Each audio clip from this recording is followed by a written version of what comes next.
Thank you, Mr. Speaker. Will the sponsor yield? She indicates she will. Do you feel like this is a substantive piece of legislation? It really does have some, I mean, quite a bit of language in it, correct? Yes. Then why in the world is it a floor amendment? Why in the world did it not go back to committee? Let me tell you that, and the leader's going to tell you, I voted for this out of rules because I didn't realize it. My goodness, you know, that was my mistake. That sometimes Rules Committee moves very quickly. My gosh, people, don't you think that the people of the state of Illinois are tired of seeing something like this? We have rules, and yet you bring something that should be just a floor amendment. Floor amendment should be some technical small change that we shouldn't have to worry about like this. But yet you bring a whole bill that has questions whether it is even constitutional, that has questions whether it meets the court's approval of what we're trying to do with concealed carry. Folks, the process is really messed up. Quit. This is not the bill that everybody's debated, the bill that everyone has talked on, the bill that everybody wants to see out here. It is a ploy, and once again, your side of the aisle keeps trying to make ploys instead of dealing with the real issue. Keep playing games. Keep playing games. There is a time limit online. Do you know that one of the associations actually has a click down of when we have constitutional carry in the state of Illinois? And you want to endanger your citizens and keep playing games like this? Vote no.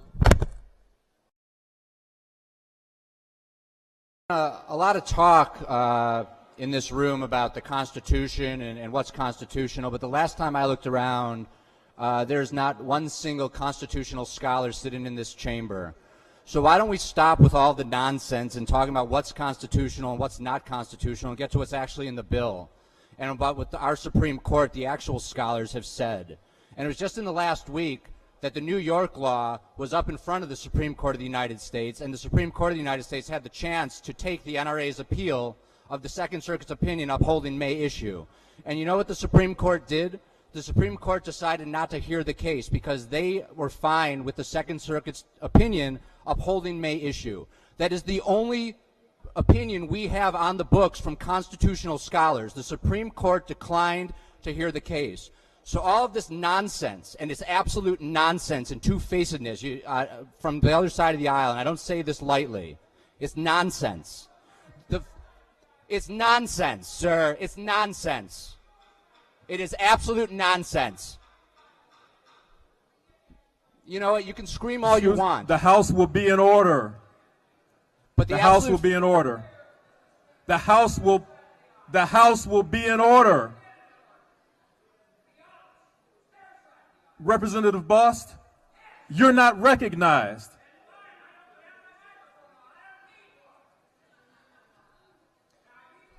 You are not recognized. Well, you and you will not disrespect the chair either. I'm not disrespecting the chair. Well, can you please? You do not have the floor. You do not have the floor.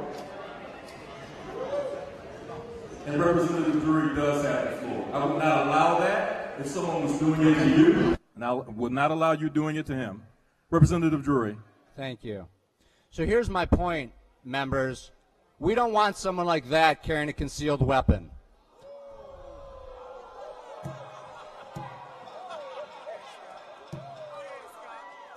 The House will be in order. The House will be in order. The House will be in order.